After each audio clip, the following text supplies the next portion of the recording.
be glad. That's right. You know what? Do we take this roll? I think it looks okay. You know, like I said, when I do these shows, Lady Oshun, okay, you comfortable now, right? All except for this thing. What, you doggy? Yeah. Wait, I'm so tired of her being in my videos. No, but I know. But Sit down. just you gotta ignore her then. Oh, she wanna be picked. You don't pick up. If you wanna pick her up, fine. Go. Tell her to go. When this chair right here. Yeah. In company, then she's supposed to be in on the conversation. I know. She got to go. Her and the damn cat. She should go down there with the cat. She gone. Okay, don't make eye contact. Don't look at the dog. Don't make eye contact. She doing what she want to jump on you now. Okay, we rolling. You know that. All right, cool. We always, come on. This is what we do. This how we roll. Hey. It is what it is. See, this is public access. We try to make it interesting. Let it do what it do. Let it roll. Let people know that when they come see you at your teaching center on the far over east, way south, in Chicago, the same person you see on the videos is the same person you see on TV. Absolutely. I mean, in real life, right? Absolutely. You know what? We record this in December. For the people, public access, it'll run on YouTube before, on the internet before. But 2014, we're going to talk about that. Every year, people make New Year's resolutions and they break them by the end of the day or something like that. Before they get them out their mouth, probably. Is this the year? Are we talking about the same people? I'm talking about me. I'm talking about me and everybody else. As I said, sorry, folks. The same people. Sorry, folks. You know what I'm saying? I mean, we it's not sorry. It's what it is. We have bigger expectations. You know how you put too much food on your plate, right, and then you can't eat it all, or if you try to eat it all, you make yourself ill. Sometimes we want to do too much, and I learned a long time ago, you only got 24 hours and that's all. 24 hours a day. You can't live any farther beyond that. So just for today, I'm not going to overeat. Just for today, I'm not going to do so and so. Just for today, in Reiki principles, it says, just for the day, I will not be angry. Just for today, I will not worry. Just for today, I will treat everyone with respect and kindness. If we just make that initial intention for one day, for 24 hours, we'll be straight. But when we go to saying, I'm going to lose 100 pounds by March, or I'm not going to smoke no more, you can't say that because you're sabotaging yourself. Just take it one day at a time. But in that day, in that 24-hour period, sometimes it comes down to that moment of truth. To eat or not to eat. To clown or not to clown. Yeah. To gossip and hate or not to gossip and hate. So I'm saying in that moment, that moment of decision, did you say, okay, I'm going to do something, I shouldn't be doing? How do you stop yourself? Well, I'm going to tell you like Paul said in the scriptures. Paul said the spirit is willing, but the flesh is weak. Sometimes you can have the best intentions and all the resolve in the world, but you'll give in to temptation. But if you lose the battle, that don't mean you lost the war. You can, from that point on, you just start again, start anew. Don't get discouraged and don't be depressed because you went on and had that piece of chocolate that you said you wasn't going to eat. Don't do the piece of cake or take the cocktail, whatever it is. Just start from that moment. Okay, I did it. I got that taste out of my mouth. Now I'm moving on. Now, as far as clowning, now that's a whole different story. That is a whole different story. You sometimes need divine intervention. You tell the Lord, set a guard on my mouth that I sin not with my tongue. Because we can do and say and be some of the craziest people on the planet. It's change. Change is really, really hard. To change the old habits. It is. The 10, 20, 30, 40, 50-year-old habits. It's tough to let it go. It is. It is. That old you. That hasn't served you. If it's not serving you, it's just like going in your closet. There's no need of holding on to those size 6, 8, and 10 dresses when you know your butt wears 16. If it's no longer serving you, get it out. Get rid of it. And when in doubt, throw it out. I was telling my class Sunday, I wanted them to erase everything that they thought they knew intellectually about themselves and about this thing called life. Not the things that they knew intuitively about themselves, but the things that they thought they knew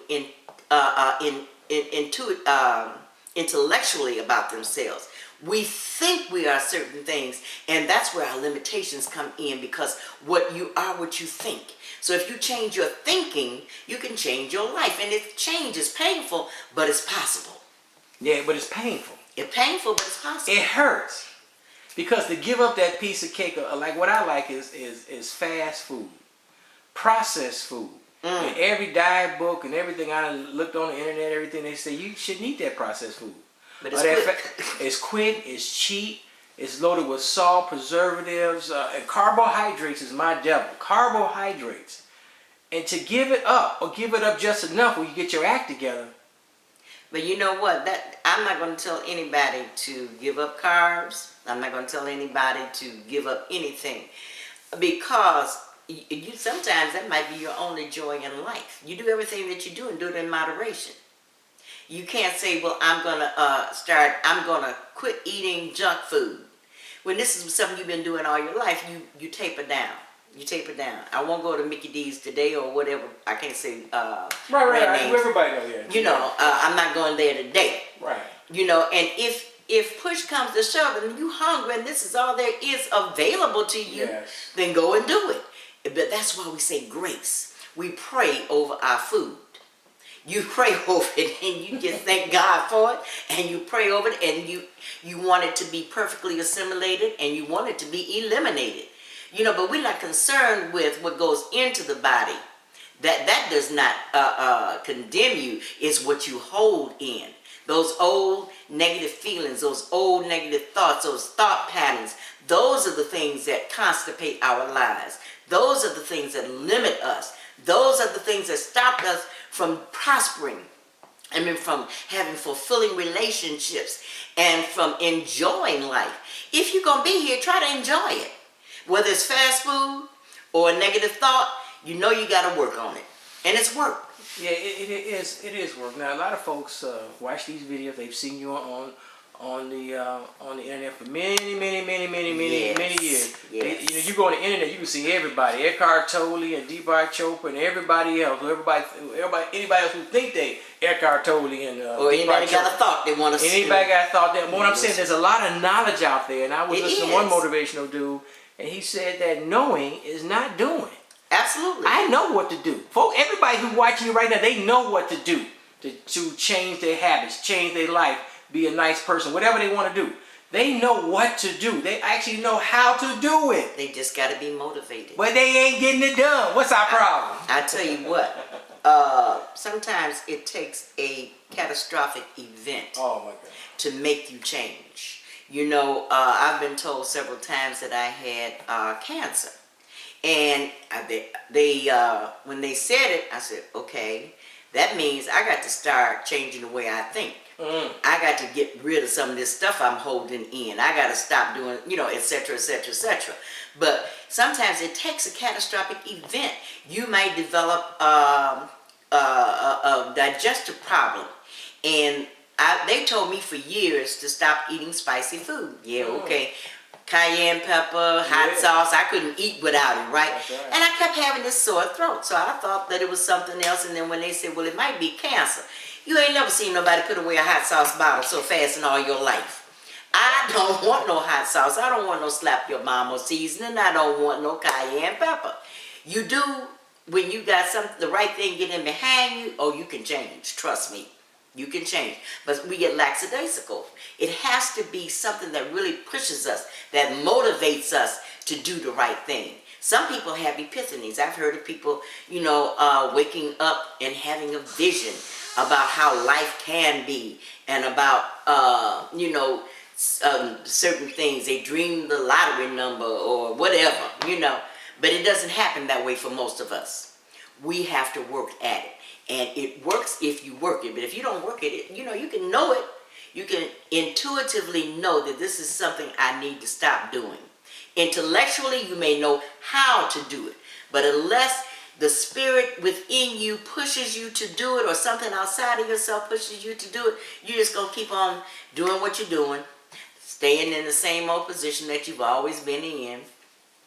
saying the same things you've always said negatively, stinking thinking and speaking those words, you're creating your circumstances. You got to stop and think moment by moment. Is what I'm thinking adding to the light of the world? Is what I'm doing adding to my health? Is what I'm doing going to prosper me? You gotta use what God gave you, the greatest computer in the world. You talking about going on the internet? There's no knowledge that's not already within you. Your consciousness. So if you go within and you hook up with that energy that motivates you, you will do better than going on YouTube watching somebody tell you a technique. Although it's there, and I'm grateful for it. Lady Oshun, do you think that those of us who struggle with our habits, our stinking thinking, whatever challenges we have, do you think we have trouble changing ourselves or changing a little aspect of our lives because we're trying to do this all by ourselves? That is a good point. That's just what I was thinking. You have to be around like-minded people. Association brings about assimilation. So if you thinking negatively, you're probably surrounded by negative people. And unless you're very strong, because light has its greatest impact when it's surrounded by darkness. Unless you're very strong, you will begin to come down. They'll bring you down before you can bring them up. You have to search out the type of people that you want to be. You have to emulate those type of people. You have to change your people, places, and things. It's just like giving up drugs. You don't go hanging around with the same guys you got high with. You change your associates. You change the places that you go to. You change the things that you do. But if you're by yourself, it's real difficult. You should get in with a community of like-minded people who are thinking positively, who are positively motivated, who are doing something. You always send me wonderful emails, and I try to send them out to other people. And the people that I surround myself with are generally young people. Young people have great minds. Young people are wanting to make change. Young people want to see a change. Old people, they get, oh, well, this is the way it's always been. This is the way it's always going to be. Because they don't want to extend the effort to make that change within themselves. Yeah, but being a part of a community, either we come to a spiritual advisor like yourself, one-on-one, or we go to a group that is supportive now. Because a lot of folks are scared to go to a group. Mm-hmm. Because they're gonna be hating on me. They gonna smile in my face at church, but really they talking about me behind my back. So how do we find that supportive group that says, okay, these are the kind? Well, we have to go through a bunch of groups to find the right one? Yes, you do. Yes, you do. It's just like trying on a pair of shoes. They may look good, but they might pinch your feet. Yeah. You have to get in where you fit in. And that's one thing I like about my little group. We're small, but we're loving. We for real. We don't put on no airs. People come to church in jeans and a sweatshirt or whatever they want to put on. And let me correct that statement. It's not church. It's a teaching center. We come to worship and to learn, and we come as we are, and we give what we are. We give love, we give light, and we give joy. We have wonderful workshops. And we have support. You can people call me from just from your YouTube. They call me from all over the world. Wow. And I don't, if I have the time, I don't mind answering their questions, because that's what we're here for. That's the rent we pay for being on the planet, helping one another, uplifting one another.